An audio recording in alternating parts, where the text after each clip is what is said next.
там написано Uzbek язык. Чек появился.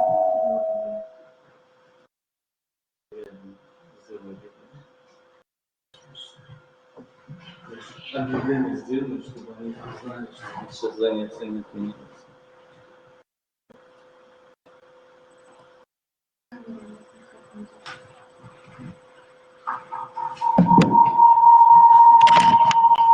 Просто надо мьют сделать и все.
Ребята, здравствуйте все. Хорошо меня слышите? Здравствуйте.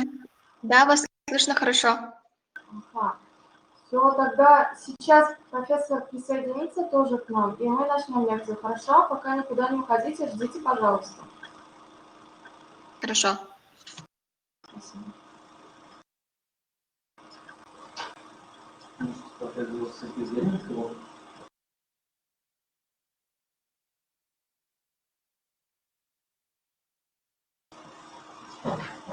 Вчера я литературу скидывала по первой лекции. Кто-нибудь посмотрел? Поинтересовались? Или никто еще не смотрел?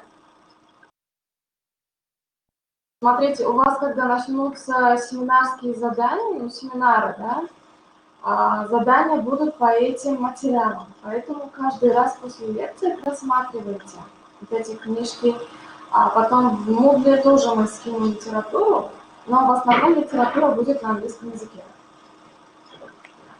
Так, насчет вопросов, да, вы уже тему знаете, на какую тему сегодня будет лекция, поэтому по ходу можете писать вот в чате свои вопросы. Ждать конца лекции не надо, когда профессор скажет, давайте теперь перейдем к вопросам. Просто пишите свои вопросы по ходу, да, как они у нас возникают. Хорошо?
Уважаемые студенты, вы меня слышите?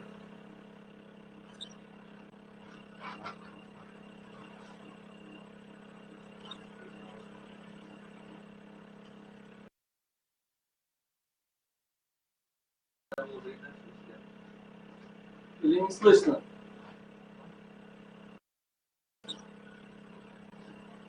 Пока наш гость выходит на связь, касательно нашей темы, которую мы вчера обсуждали с вами, очень интересная, хорошая тема была.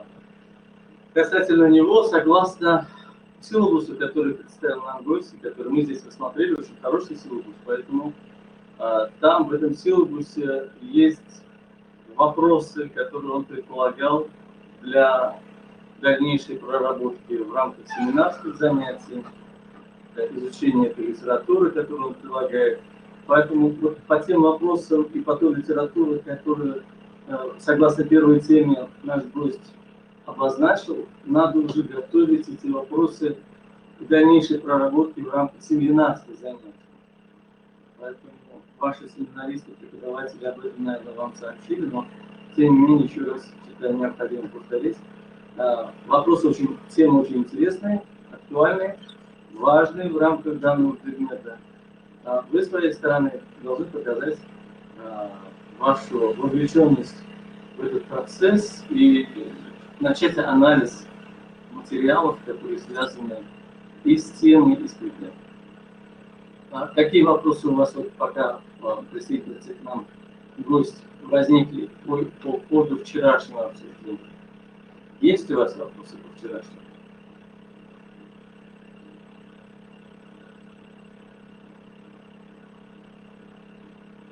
меня слышите или нет слышимости? Есть слышимость? Хорошая?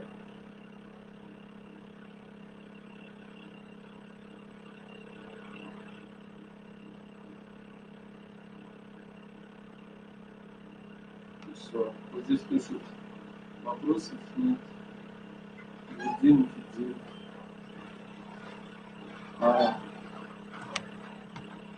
А, вопросник вы получили литературу, да? По итогам вчерашнего занятия. По итогам вчерашнего. Или не отправили?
Все получили силабус или нет?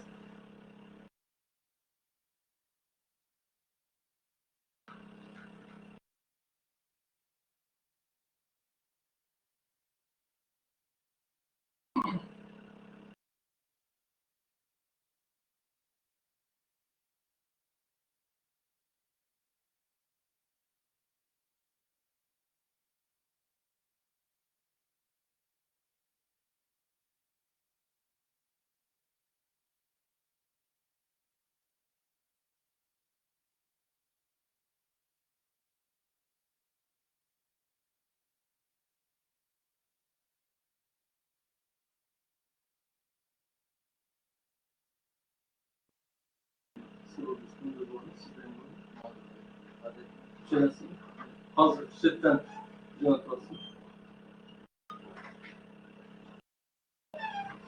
Сейчас отправят вам. У вас будет силабус под рукой, чтобы вы тоже ориентировались по темам и по литературе. Мы попросим сейчас вашего преподавателя, семинариста отправить.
Wow.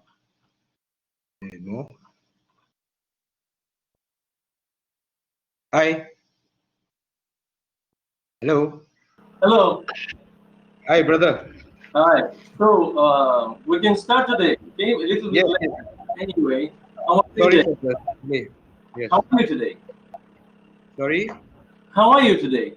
I'm good. I'm good. Thank you. It was a bit of a slight delay. Somebody came to the house to deliver something, I but good. How's excellent. everybody? Fine. And you can ask your students, young colleagues. Yeah. Uh-huh. I hope all of y'all are well. And it's all the students at home right now, Yes. actually. Okay. Okay, cool. Um, so today's topic is on India, and 1 minute.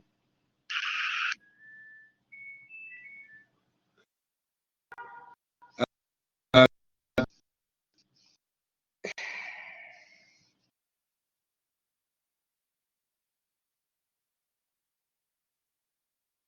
everybody there? Okay, hi. So today's topic is on British colonialism on India, and it's fact bilaterally both India and Britain. So moving to second world's, I mean, the world's largest population, that is followed by China, and the dependency and the impact we would like. Can you hear me? Is it can hear clear? I can't hear you. Okay, good. So welcome all young people who are in the list. I can see today we have got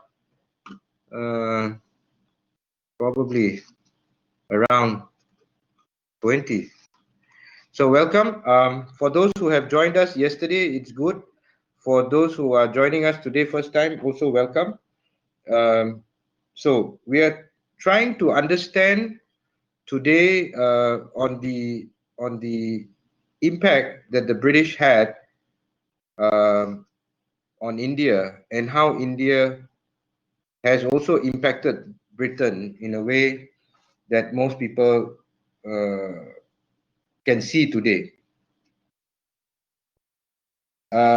This particular subject is a very sensitive subject because there are many schools of thought on whether the British was good for India, or uh, the whether the Indians benefited from the British, or whether the British benefited from India. So I would, being an Indian myself, I'm doing my level best to keep any nationalistic feelings out of this discussion and try to stimulate your minds to have a very neutral look at the whole picture. Don't worry about notes. There are selected readings as always. Now, I would like to just highlight that there are many schools of thought on this subject. So it would be good to keep an open mind. Although we always say history is very relevant to international, regionalism and international relations. But it's also a question of who wrote the history, at that time. So we have to look from various angles, and we have to look at the greater good of the entire thing.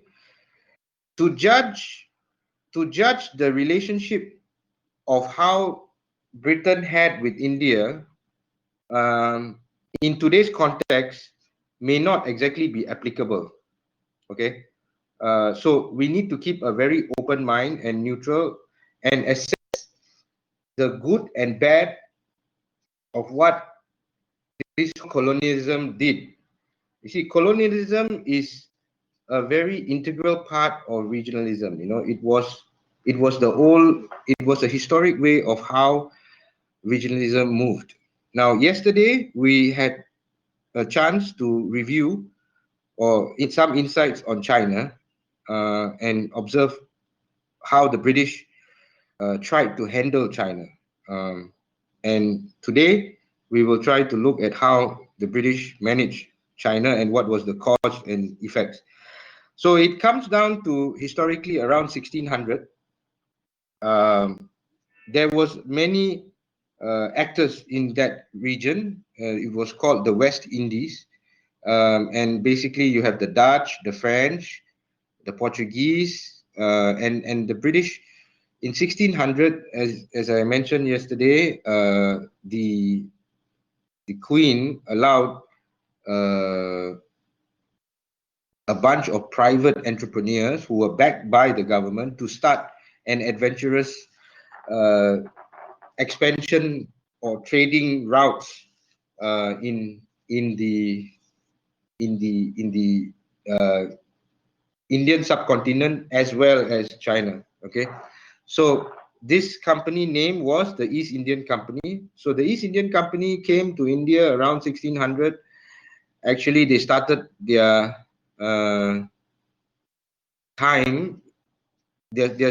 interaction in Madras. Okay, what is known today as Madras. At that time, India was divided in many kingdoms. Okay, so it was a very complicated situation in India at that time. It was ruled by kings and monarchies as well, but it was more complicated than China because they had so many kingdoms, so many Raj, so many various monarchies that was managing India. And India was also trying to, at that time, India also was on an expansion program, but it was also trying to develop its own territory. If you look at that time, at that 1600 was almost the dark ages, considering the dark ages of India to some extent. The Indians had expanded their territory to Indonesia. If you look at the island of Bali at that time, it was still Hindu, until today, is still a Hindu nation, Hindu religion and culturally background. So that was under the Majapahit Empire. But coming back to the British times in India, they started as usual, trying to trade, and they managed to get a concession for land. So it was the first time that the East Indian Company managed to get land and to do something with it. And this was in Madras. Madras is a very important place because it is the south of India. It is near the Indian Ocean, and it is very populous. It has a lot of labor, a lot of land for agriculture, etc., etc. So at the back of the mind of later on, India became a tool for the British to leverage against the Chinese. The British, sorry, the British used India as a tool to leverage against the Chinese in terms of trading of spices, in terms of tea. You know, tea was really from and the British was very tired with the Chinese, so they needed an alternative place to grow tea. Now, if you look from the perspective of how India has benefited from the British colonization, the British brought along with them many.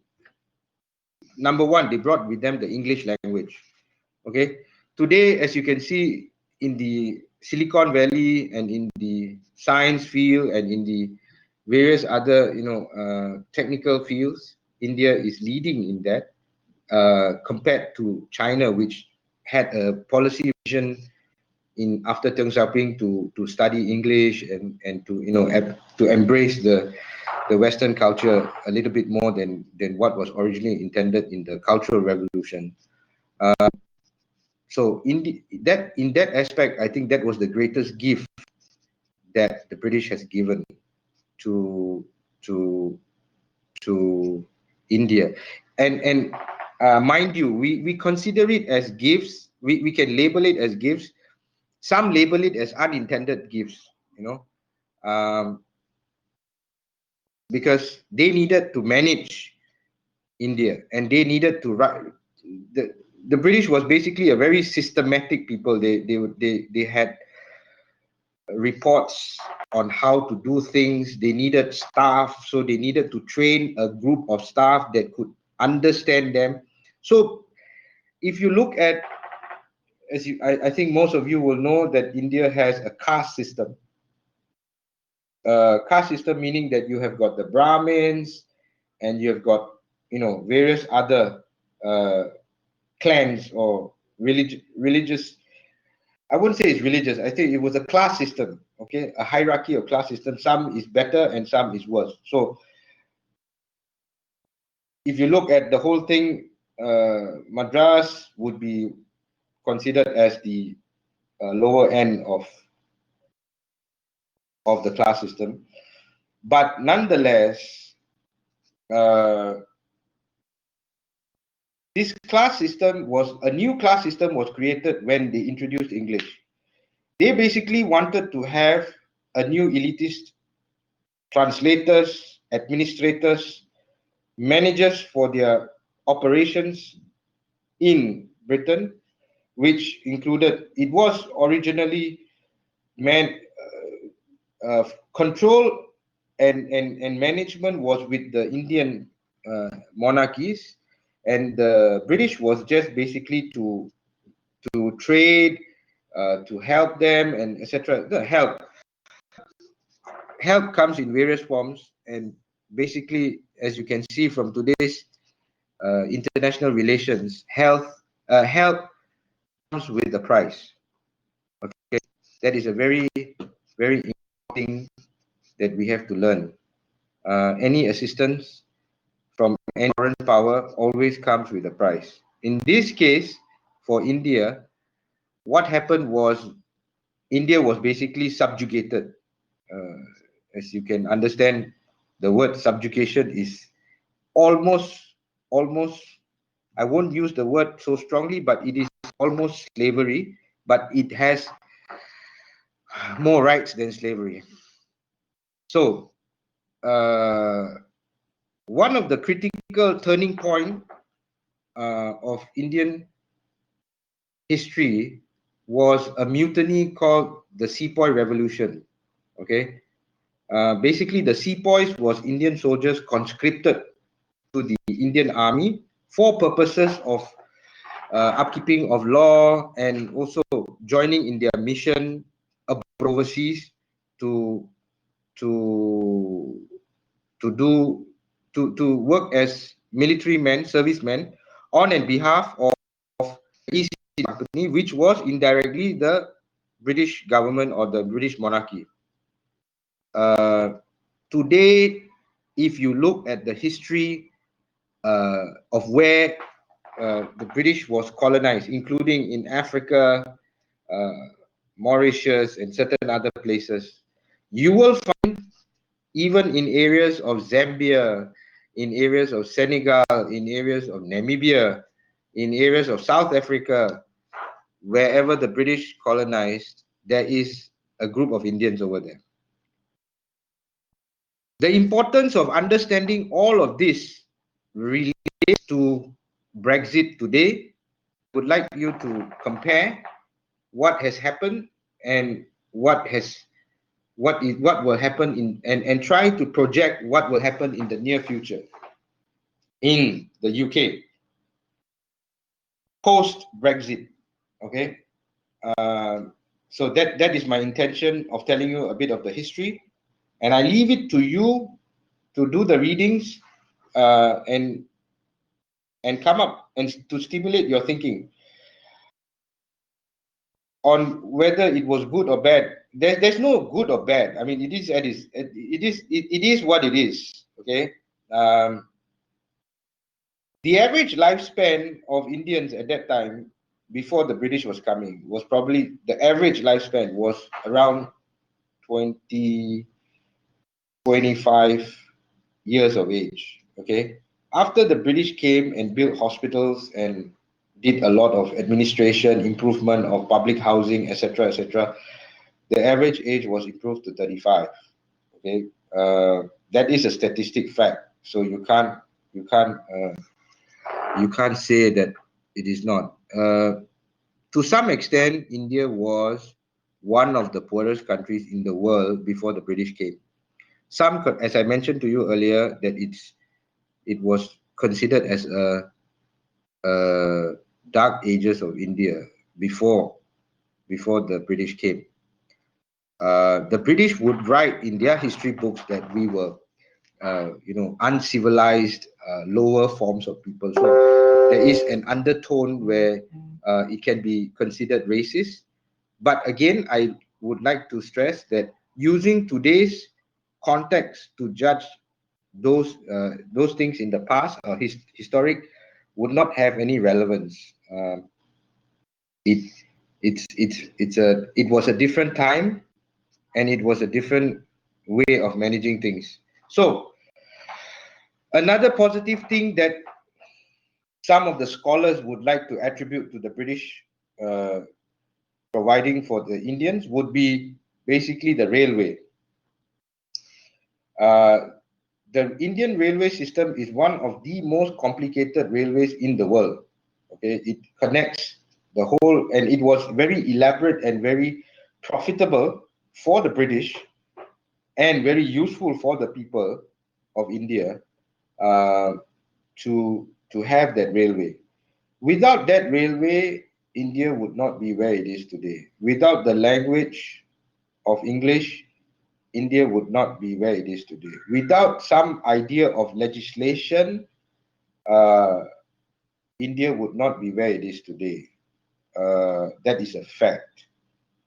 But in my selected readings and video linkages that I have prepared, there is a very nationalist view from Dr. Sashi Thakur.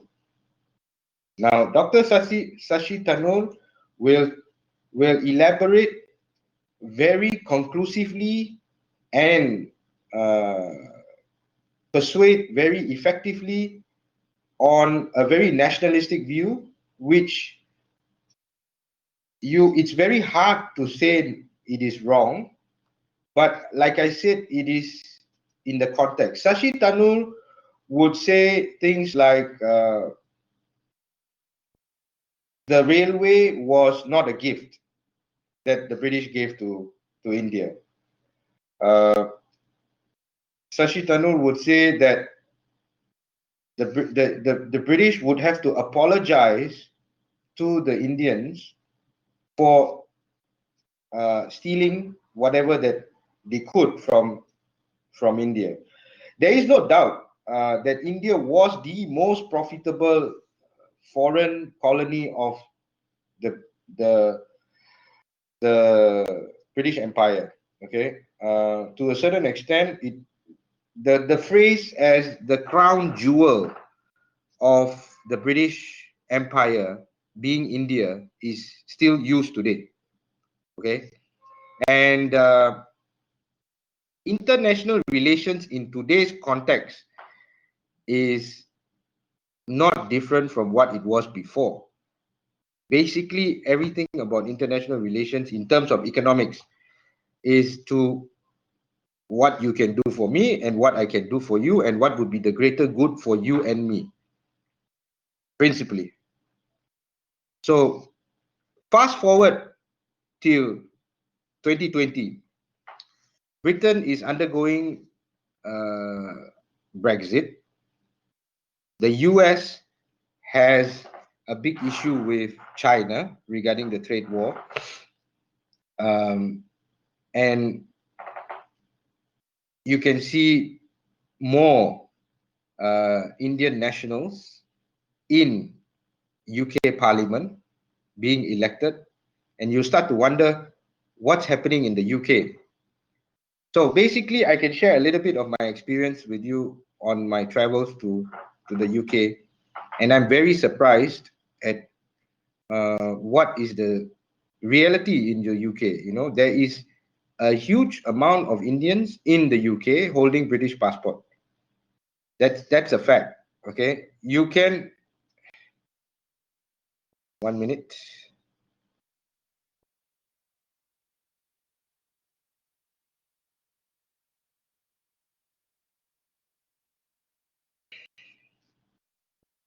Okay, we're back. You can actually find many Indians families living traditionally in India as well. Okay, you will find of all races, all different classes of Indians in the sense caste classes, and you will find religion as well, both Muslims, Hindus, Christians, and everything. So you will find a good selection. And if you classify Indians, Pakistani, Bangladeshi together as one in terms of a continent, then that number is bigger. You can actually find in the UK, in London, certain parts of London, where you will smell from the apartments curry smells, spices smells coming out. So that tells you clearly that the relationship between India and UK is not ended. It is linked in one way or the other. This relationship of the British and Indians has created psychological paradoxes amongst the Indians as well. To some, there is always a sense of the British Raj, as they used to call them. Anything from the UK, anything white, is till today is considered as premium. There is another school of thought where they are nationalists and said, look, we are the India and we need to be number one, and these guys came to steal from us, and etc., etc. So take of it with a pinch of salt. But we also need to understand what was the downfall of India. That caused the downfall of India was because it went against the will of the people to some extent. One of the greatest mistake that the British did was imposition of a tax.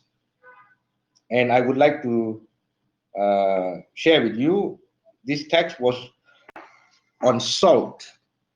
So the argument at that time was salt is from the Indian Ocean, called the Indian Ocean, and salt is used by Indians to eat, right? And the British was managing those salt plants to make salt.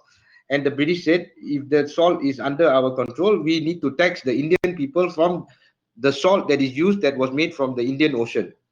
So this made people, this became a political agenda in, I think all of you will know a very famous man in Indian history called Gandhi. So Mahatma Gandhi was actually a very integral part in India's movement for independence. As you know, he tried to he did it through peaceful means to the best of his abilities. So in that strike, and Mahatma Gandhi used to try to advocate for peaceful regime change, peaceful change. So he was always advocating to the British that, you know, you should not tax us for the salt, etc., etc. So the British said, no, we will tax you the salt.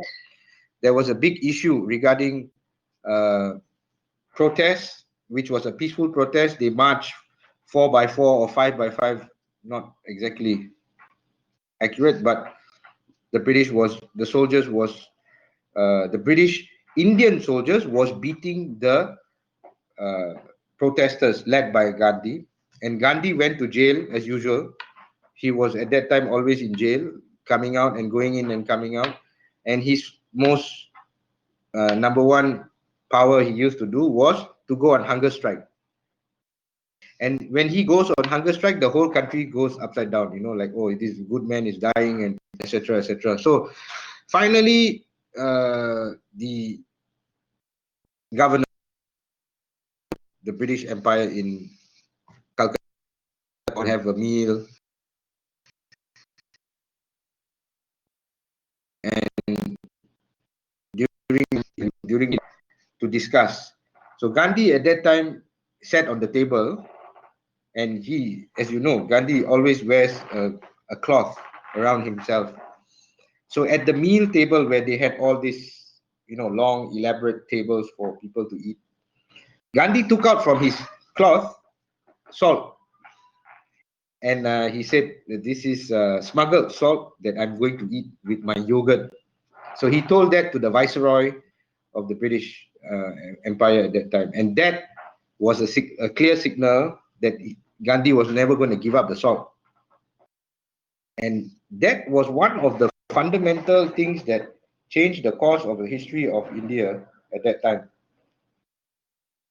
Prior to that salt issue in 1864, there was a Sepoy revolution, and that Sepoy revolution was basically the cause of Indian soldiers who were not happy of the lack of inequality of how the British Raj was treating them. We call them the British Raj because the British owners of India was called the Raj. Raj is a very term used for calling somebody who is a boss.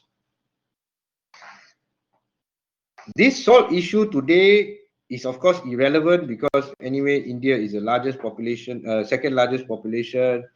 It is, you know, but it's historically the turning point. Now, when you fast forward till today, in today's structure of India's relationship with the UK, India exports a lot of talent to the world in terms of IT, software engineers, services, etc., etc.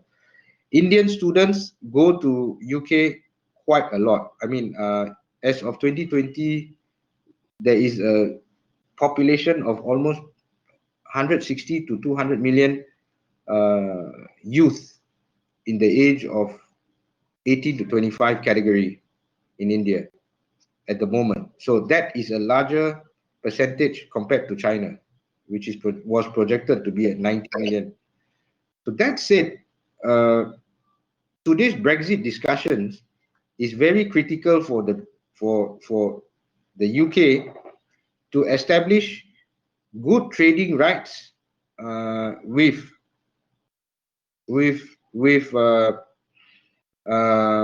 India, because failing which they will have a big issue on who they will trade with in the near future. You see, India is one of the emerging markets which is cannot be disregarded. But it is still not as good as China.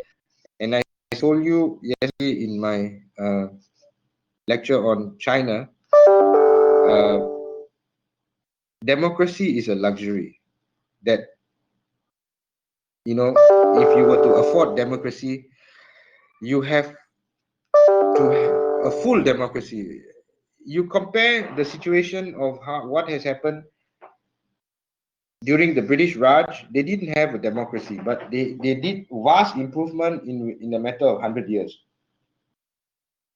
But the moment India achieved its own independence, after that, it became also, in a way, a mess. You had the ruling party, you had a growing agricultural sector, you had so many things.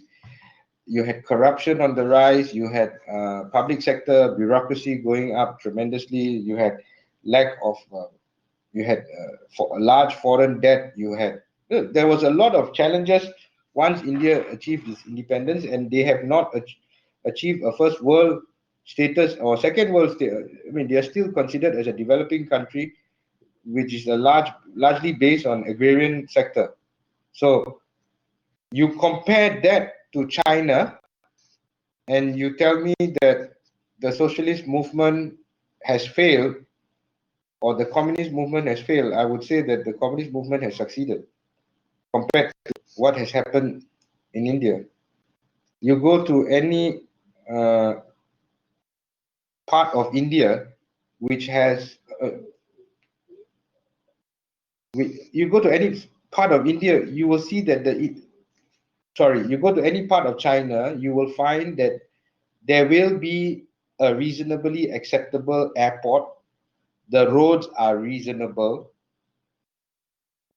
The diet of the people are acceptable. There is public toilets, public utilities available. There is access of drinking water to a large extent.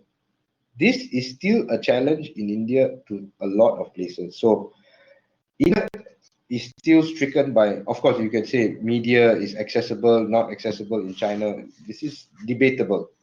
But coming back to what the Indians are going through right now versus what in that 100-year span of that improvement of life and improvement of public health sector, what I would like to say is that there has been positive impacts by the British, and there has been negative impacts by the British. The negative impacts would be that, in a way, to say, British caused the split up of India as a large continent into by smaller pieces. When upon the exit, the first Brexit in the world, some comedians would call it as when the British left the UK. So during that first Indian Brexit, what happened behind the curtains is understandable. This was a very big country, and to have such a big country would be very hard to manage politically. So way was made that Pakistan obtained independence, Bangladesh obtained independence, Nepal obtained independence, Kashmir is still in a mess. So you can see they didn't leave it in a good way or nice way. They made their money and they left. Okay. Remember, a colonist comes into your territory or into a territory not because it loves you. It needs something from you. Okay. And whatever that they do during that time, if it benefits you, so be it. But it needs you and it wants to use you. So this is, as I told you, it's part of international relations and it is part of where we are today. So I would not advise my dear students that you take on the nationalistic view of that the British was not good. But at the same time, I would like you to understand that what the British has done, the good things that has contributed, and how much of it was actually beneficial. The railway, as Dr. Shashi Tharoor would say in his many speeches, would be that the railway was paid 3 times or 4 times over by the Indian government or Indian public. So it was necessary tool for the British to export their spices and their export. So it's very debatable on whether the railway was a gift or the railway was a cost of their operations which they put onto the Indian people. But nonetheless, because of that railway, India has progressed drastically. The language, as I repeat, the language was implemented not because they loved not because they wanted to teach a superior language. They wanted to communicate in their own language. Today, English is called English because it came from England, and we all use English because it is a basis where laws are written. It is a medium of communication that spans across from England to America because of its traditional linkages. It is English, so we need to understand English. If we don't understand English, we are not in the game in the world economic context. So they needed to educate us to follow their system as an Indian.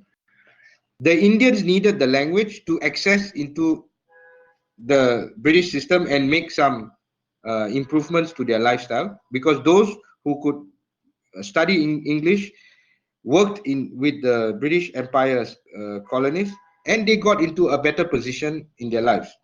So again, the British in a way has created a new class system.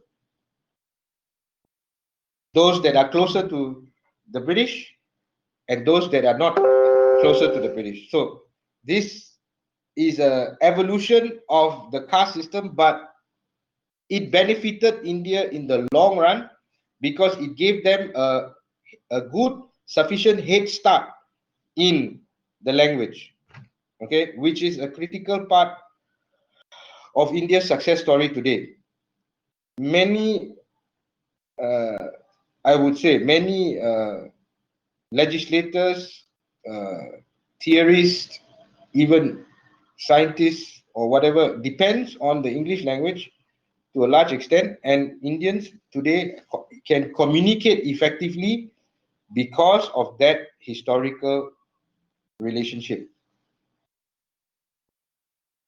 It would be with the current Brexit that is happening in the UK, what will happen is that the UK will face serious challenges in their trading partners with Europe once they leave the European Union. And what the British is trying to do is to re-establish close linkages, trading linkages with with previously colonized countries that are economically suitable for collaboration with the British. Okay, one of these countries would be India, and India obviously is a very big trading hub in terms of many things, ranging from agricultural products, steel. It is still oil dependent, import dependent. Even today, many of the the diamond exchange used to be in Belgium. I think now has gone to Bombay, and eventually will move to Dubai, run by Indians as well. So healthcare, doctors, software engineers, even today, you look at Google, it is run by an Indian. So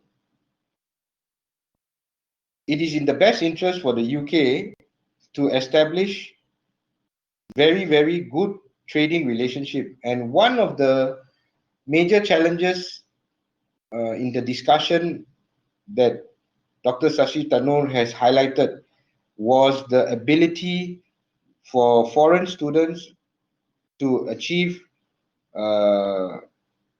status of life, to study in UK, and after that to get working visa status to have on-job experience in the UK before going back or finding a suitable job continuity in the UK. And of course, the British people, British government is nervous about the number of foreigners coming into their country, as in the US, where they are concerned about job stability for the locals, or for that matter, in Singapore as well, where they are concerned about foreigners taking away their jobs. But this is a sticking point for the Indian government, because they need to get their people trained in foreign lands to bring the experience back. So India has a GDP which is also a very serious GDP. I mean, it will contribute significantly to the British. You must understand, Britain is just an island, and it managed to colonize the whole world. And the size is probably like 10 times the size. It still managed to colonize that. So all in, you can see the railway, the language, the legislation, the report writing formats, the systematic thought process of how colonies was operating Britain. These positive effects has helped India progress. The bad things that has happened, where they claim that they use the word a lot in history books, pillages. In simple terms, pillages would mean to steal or theft. The nationalist viewpoint is that the British came to steal whatever that was there. It takes two to tango. The monarchies allowed the British to come in because the British gave them money to use the land.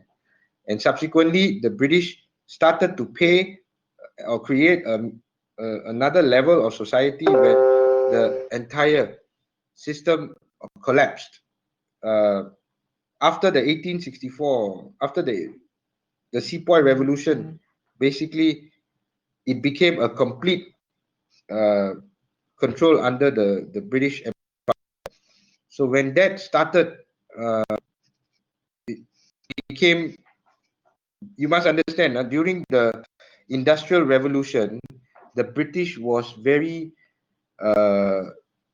heavily involved in factory production of finished goods. So the raw material used to come from India, bring it to there, and produce and export. And as you can understand, you look at the Indian flag is actually a cotton yarn. Uzbekistan is a cotton yarn spinning. India used to put a lot of cotton, and that is why today you have the ICA, Internet Association, in Liverpool, UK. Even today, and whatever rules and regulations of the ICA was adopted by the US, which has their own American Cotton Association, etc., etc. But finally, all legislation on arbitration and everything is still in the UK. Okay, we cannot disregard the UK's ability on legislation, because they are the ones that created very, very fundamental rules that many countries and systems adopt today from various sectors of society, whether it is a criminal acts, whether it is social acts of laws, whether it is accounting standards, whether it is all these parts of legal text. Many of them came from England, and India has adopted to it. The Americans have adopted to it, and many parts of the world has adopted, if not in entirely or parts of it. Until the late 80s, many of the former colonial countries that were colonized before used to accept the English High Court's privacy. They call it the Privy Council, which after the Supreme Court finished, and then finally you have the Privy Council, which is basically you have to have a Queen's Council representing you in your appeals. They used to accept that as the final arbitration or final ruling, irregardless of whatever was going on in their home country. So if the home country's Supreme Court says not guilty, but then you go to a Privy Council at that time in 1980s. Now I think there's many changes in society, including in India as well, where final arbitration is, final rulings are accepted only in India.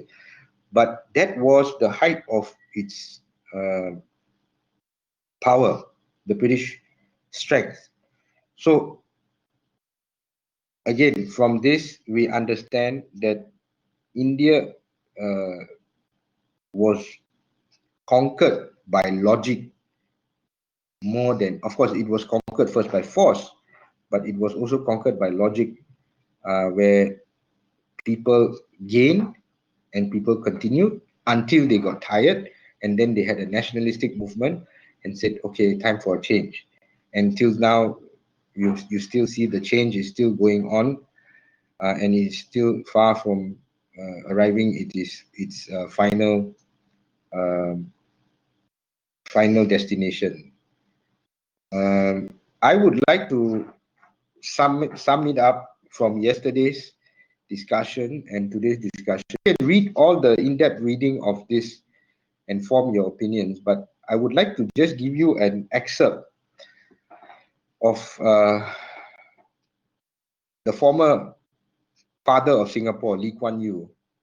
He has extensive experience in both China and India. Maybe India not so much, but he has tried to establish relations. And he realized that the Chinese was more workable, not because I think he was Chinese, but because it was basically a one party, one direction, one goal socialist movement that enabled to rest where it is today. As mentioned today, capitalism to a certain extent has not succeeded in all its desires as a betterment in kind. We can see that very clearly in the pandemic, with many small, medium enterprises and others failing. It requires state intervention. So this is across America, it's across Europe, it's in Malaysia, in Singapore, it's everywhere in the world now. So this part of Lee Kuan Yew's thinking, because he had sent delegations to China and he had also sent delegations to India, and when he sent both, he experienced that the Indian bureaucracy after independence was so much that it took them federal level and state level long times to make decision for the improvement of any projects. But in China, he had how do you say, much more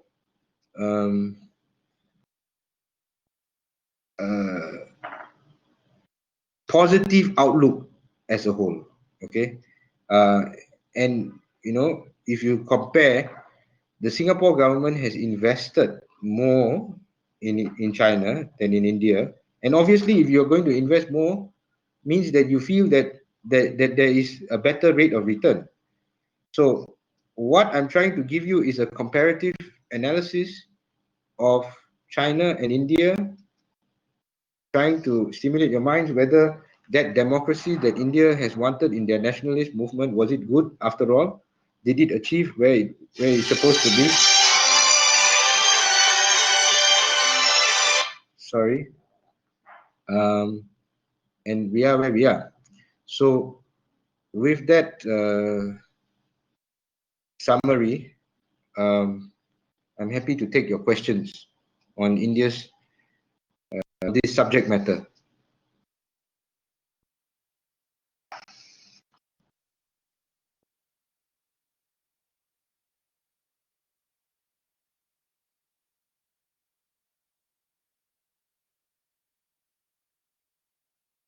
Okay, why did the British give up India? I think the British. Oh, sorry. Let me just. Why couldn't? Let me read the first one. Why? Sorry, if you could send me in English, it'd be good. I will translate whatever questions that you have. 1 minute.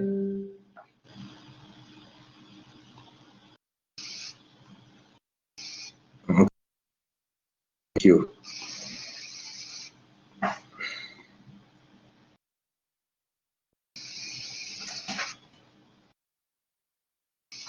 One minute, brother, sisters.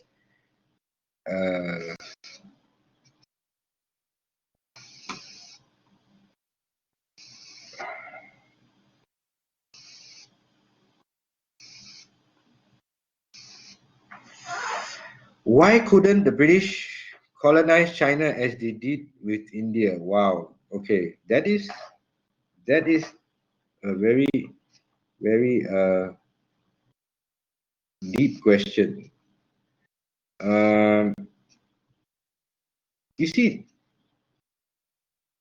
the Chinese people and I think culturally, this is a view of mine. I wouldn't say it is exactly accurate. Indians, by tradition, are very subservient people. You know, if we feel that, oh, this is the boss, so we tend to serve the boss. On the other hand, the Chinese was a different bunch of people. It's not easy to conquer China. You know, it's a very huge territory. Look at China's territory, and look at, basically all they needed was a consistent supply of tea and other spices and gold and silver and whatever that they could buy, and they wanted to buy cheaply. But India was something that they wanted to expand. They used India as a base to expand their other many operations around. You know, India's contributed to the soldiers. India was fighting the war together with them. The Chinese never did. So to answer your question, I think it was a more difficult and unprofitable thing for China for India, for the British to colonize China as to, you know, to run it as a whole. Because when you colonize, basically you will start to have to take care of that particular colony. You are the boss, but then you also have to take care. You become the federal government of that country, in a way. So I guess it didn't make sense to them. They were happy with Hong Kong and to buy whatever that they could from the Chinese, or trade from the Chinese, and unbalanced trade, I think. So I hope that answers your question. Why did the British give up India? Wow. Okay. The British gave up India because it realized that the British gave up India is a question that is applicable not only for India but to all the colonies. Society had progressed to a level where colonization was no longer a very acceptable thing.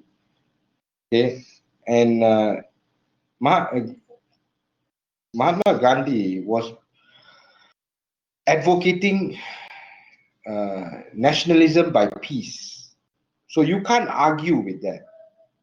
Okay, when a country just sits and let you beat left and right and say, I still want my peace, no court in the world, no public opinion form would be able to manage that. Don't forget, the British depended on a local army to control the local people. So without, how would a local army continue to beat a local person who was peaceful? It's unthinkable in the long run. So it became inevitable that society was no longer accepting this form of variant of slavery.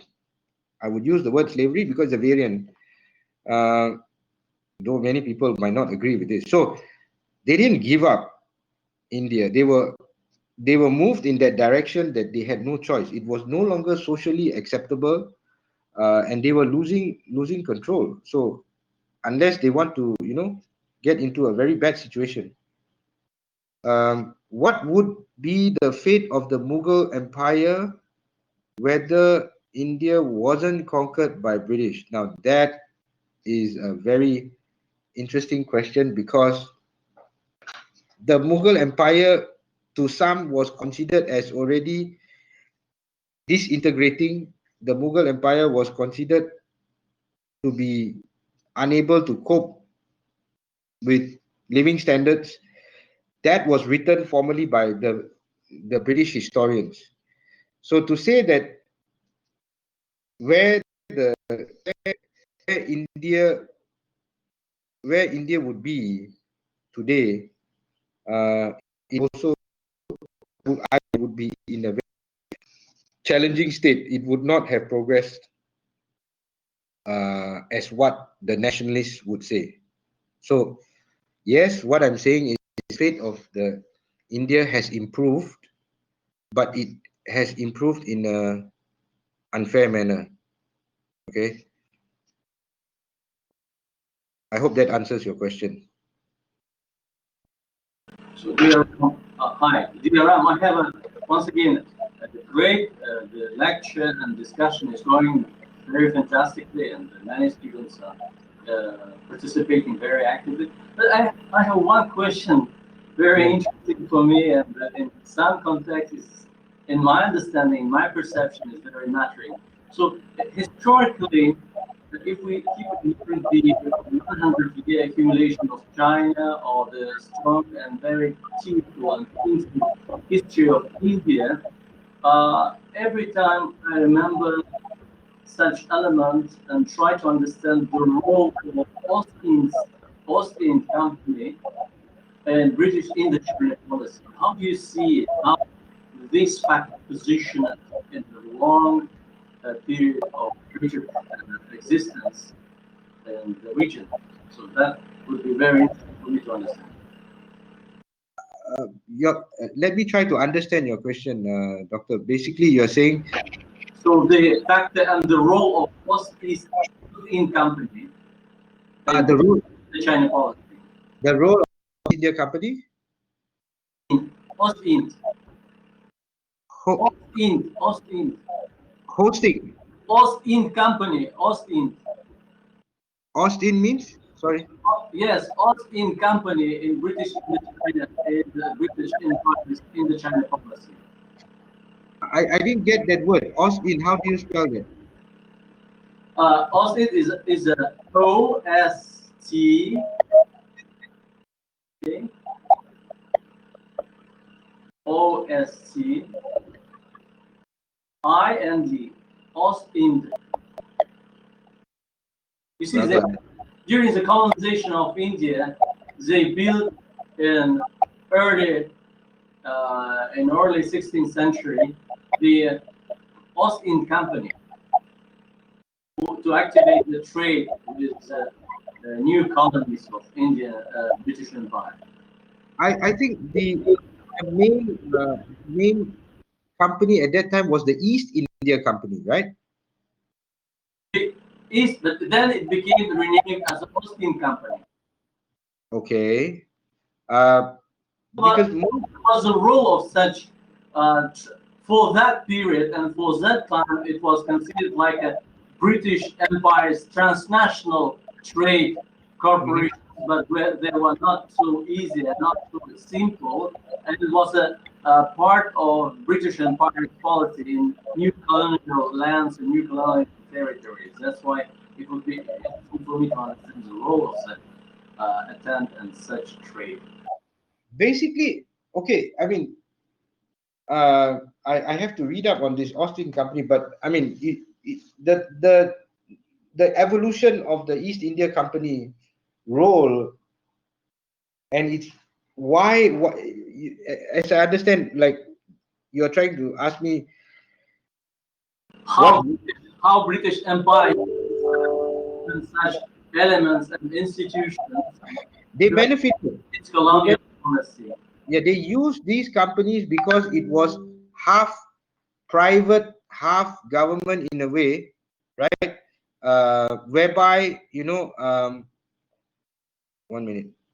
When you have such a relationship, tomorrow if there is a problem or there is a private, because you know many of the things they did was not very legal. Okay, so it was effective for them to subcontract it out to private sector, but still give them the backing of the British Army to to manage the situation. And if anything goes wrong, they will say, "Oh, this was some private initiative. It wasn't exactly." But if anything goes right, okay, that's part of the government.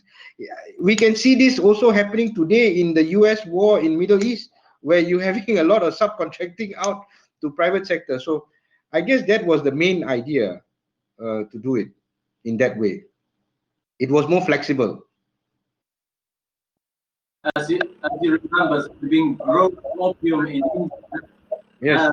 providing and supplying the opium to the first opium war in China and second opium war, and to use this company as so-called trade in shore, Yes. in the Yes. offshore territories of China, Yes. to activate and to make British presence in the region quite strong. Yeah, I mean, many of my British friends, I mean, if I was to tell them that, hey guys, you were selling drugs and got your money from drugs, they get very nervous or upset, or you know, it's a fact, but it's a fact, you know, it's a fact, and I think that is a policy that has been adopted uh, consciously by using such East India Company and Austin companies to manage that situation, that in tomorrow history will be kind to them, you know. But So, yeah, so the international trade and trade operations of British Empire by that period of their history was actively used as an instrument to influence, to enhance their instrument, like economic presence, state presence, and political presence in the region. It was actively used as an instrument. yes, it was a big instrument. And don't forget, I mean, basically the opium was grown in India and sold to China, you know. It was the main growing area for that. But again, India, the agricultural movement in that time, also a lot of changes because of the Indians, you know. They brought a lot of things, a lot of plants from Africa to India to grow. They brought from China the tea over to India. So they changed the shift of agricultural production drastically in that time.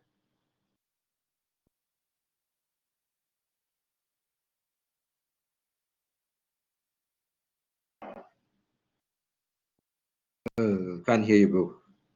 Okay, I want to know, what do you think about Babur's empire? Well, Babur's empire was a big empire. It was very significant. It started. I mean, this is one of the reasons why I'm choosing China and India as a subject to speak to you guys, because it's very important for Uzbekistan to understand its neighbors, to understand culturally how they think, and then after that, from there, you derive some critical thinking of how to manage your two neighbors. One, you got China on one side, which is part of the Silk Road, which goes all the way to Europe, and then you've got India on the side where it was actually part of a territory of, in a way, Uzbekistan up to Delhi. So so our cultures are very much linked to India, Uzbekistan and India. So if you can, to be honest, I think Babu's empire has impacted Uzbekistan and India in a very cultural and social way. Me, I'm part Indian and part Chinese. Okay, so it's very unique situation. And when I come to Uzbekistan, I can see both. India and China in Uzbekistan. The cultural perspective, from the trading perspective, I can see both cultures very strong in Uzbekistan. It's very the people in Uzbekistan are natural traders, natural by birth. The DNA is that they are traders. Of course, in terms of intellect, you can see both also. From this last 2 days discussion with all you young, intelligent people, I can feel that there is and you are a growing young nation, so you have a large population of students, and you are the highest literacy rate in many countries. So you have intellect. The only thing that is different is that is possibly lacking is the experience that is needed to get from a foreign land or foreign collaboration to bring it to the next level. So I think Babu's empire is a very culturally marriage of cultural collaboration. It's a very good thing. And I think when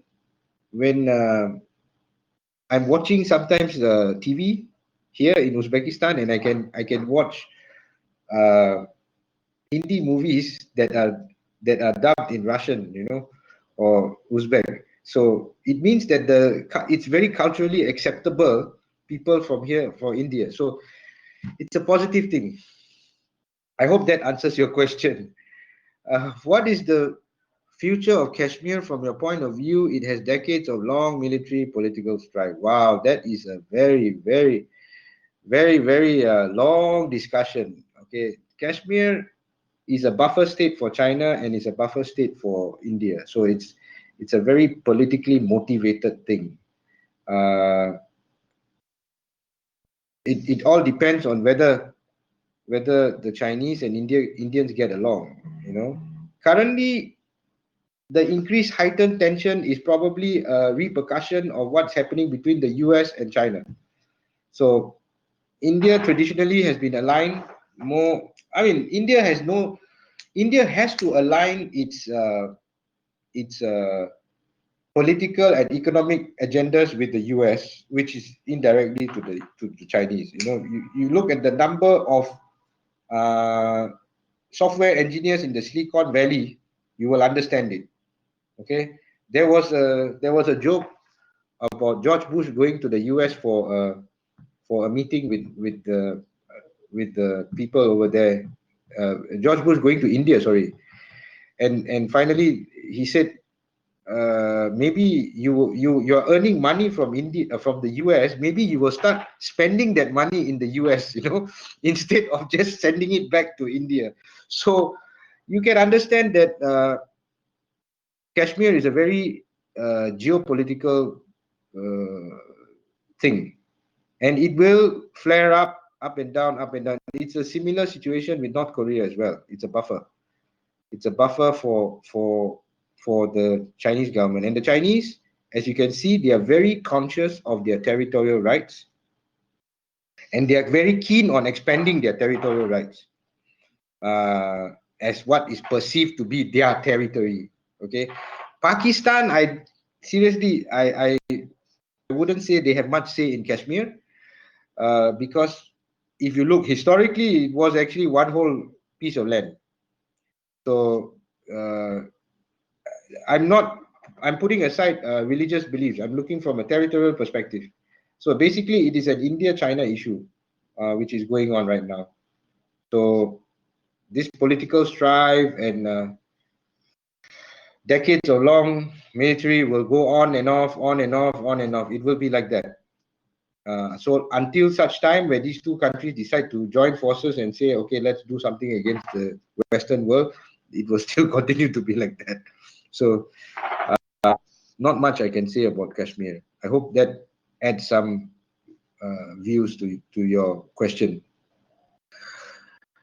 What of the two schools of thought regarding British colonialism is more common among the Indians today? Wow, okay. Of late, Sashi Tanur, which is the main doctor in nationalist thinking, is very popular because he's very eloquent and he puts his case very well. He speaks very well, and he's very pro-nationalist. In one of his biggest questions that he has highlighted was that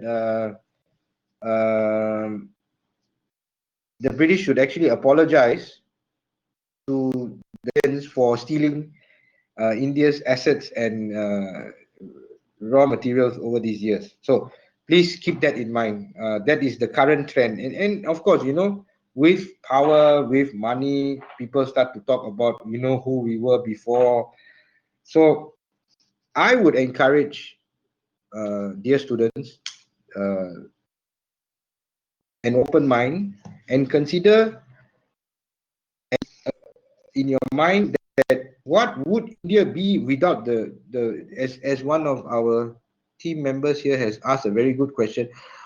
You know, what would be if if the British did not colonize? So I don't think India would be where it is today. I hope that answers your question. Which of the two? Okay. Can we say the great geographical discovery, trade war between England, France, and Holland, as well as the Indonesia, that forced the colonization on India? You see, at that time, the great geographical discovery was a race. It was like the arms race in a way. It was a race between all the European countries to expand their reach in the world, to discover new territories and to conquer and to contribute to their domestic economy. So it was a race among them. So this industrialization is a byproduct of that race. Okay. After conquering, you get the raw material, you come back and build factories to sell it back to these guys again or export again. So that's the great geographical discovery for me. And for England particularly, it was very important because historically they didn't know much except to conquer. They were traditionally, you know, a very kingdom based. They are small island. They don't have much natural resources except to discover and develop gunpowder and guns. Yeah, I mean, if you look at the history of cowboys, the history of cowboys came from England. Okay, so they went basically to be cowboys in the world to develop something to bring back to their country and stimulate their economy. So that was, but you know, if you package colonization as you say, colonization is a better way to take over a country than to go into a war with a country. Okay, you go there. So basically, some foreigner comes, salam alaikum, can I take a piece of land? And then he stays.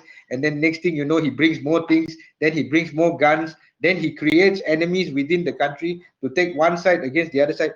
That was what colonization was about. It was a very, and you have to understand how the British operate. The British operates by divide and rule. That is their main objective.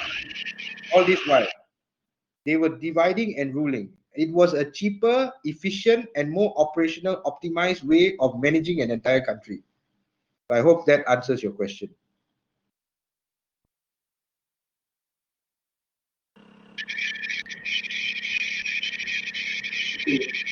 So, dear Professor, on behalf of our students and the university community, I would like to thank you for today's meeting and the chance for the young researchers and students to listen and get your thoughts and views shared over these very important issues of international and regional development. That's why, on behalf of them, I would like to write to you this request to give to our students a chance to such wonderful and very inspiring lectures. That's why, as far as I know, many of them are very much motivated and appreciating such interesting classes and lectures we conduct.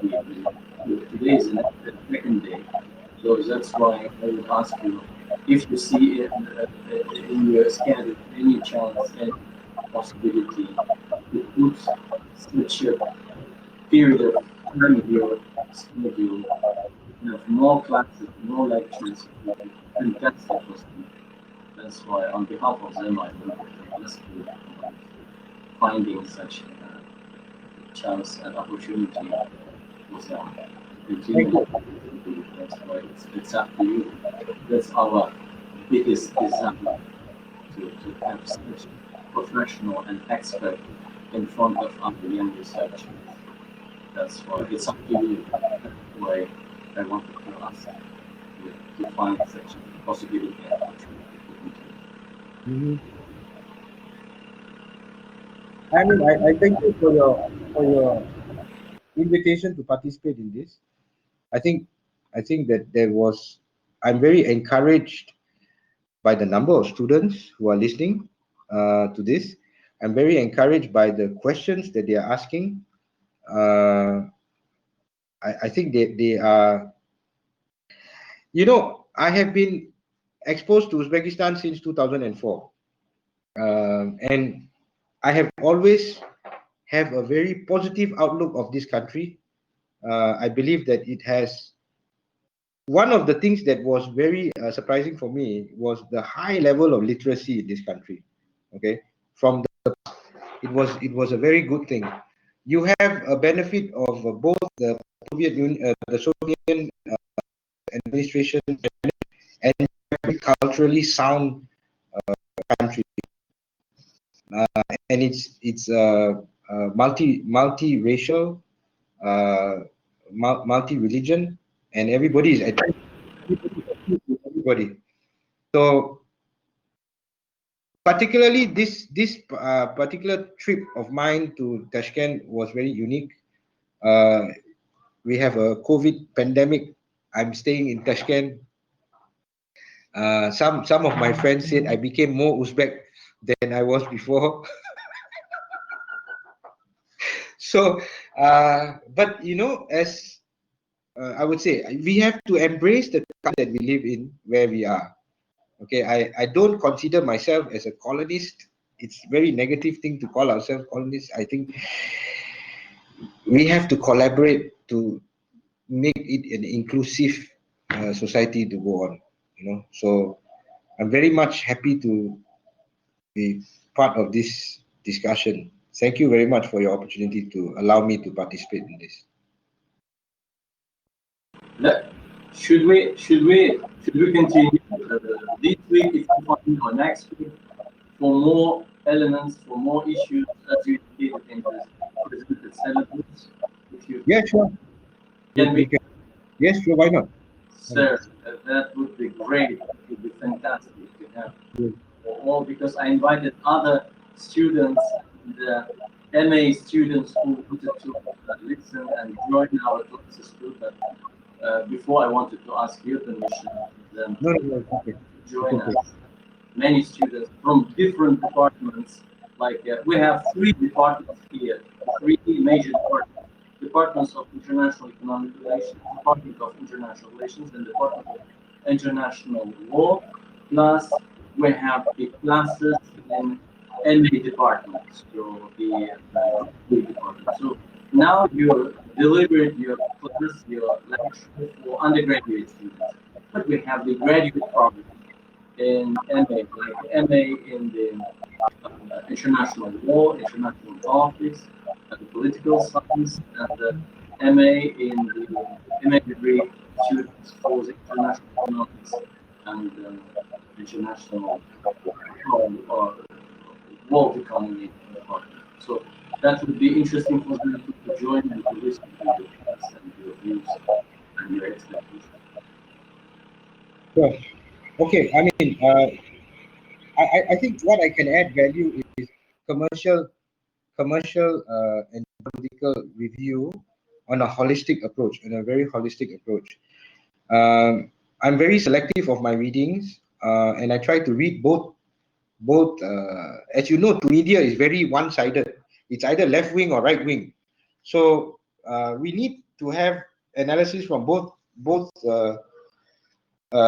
viewpoints to conclusively have, and I think every subject that you want to address, you need to look viewpoints clearly to make correct on the what